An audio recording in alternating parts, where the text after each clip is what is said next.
Naaresto naman sa isang drug den ang isang tsuper na tumangay umano sa taxi ng kanyang operator. Nagpositibo pa sa droga ang suspect at nakatutok si Cesar Apolinario, exclusive.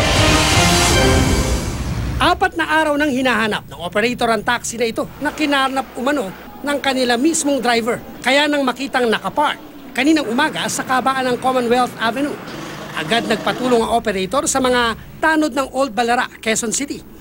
Sa tulong ng residente, natunton ang driver. Nakatambay sa lugar na kilala umanong drug den. Nagagawa ng mga kubul-kubul doon yung mga tao, parang ginagawa nilang gamitan, no? Dahil marami na pong mga insidente na nahulihan doon na may mga gumagamit. Nang mag-inspeksyon ng taga-barangay sa compound, may natagpuan pang shabu paraphernalia at dito nakita ang hinahanap na taxi driver. Nang masukol ng barangay ang driver, gusto pang umalis. Tama na, sir. Buka lang.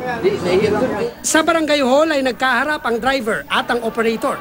Itinanggi ng driver na carnapper siya. Pinaalam pa raw niya sa dispatcher ang taxi. Hindi po totoo yun. Niloko niya lang ho yung kausap niya para maibigay yung susi. So hindi po siya authorized na dalhin yung sasakyan. Kasi mula po nun, hindi na po nagpakita. Isinailalim ang driver na nakilalang si Leo Amatorio sa drug test. Sige na.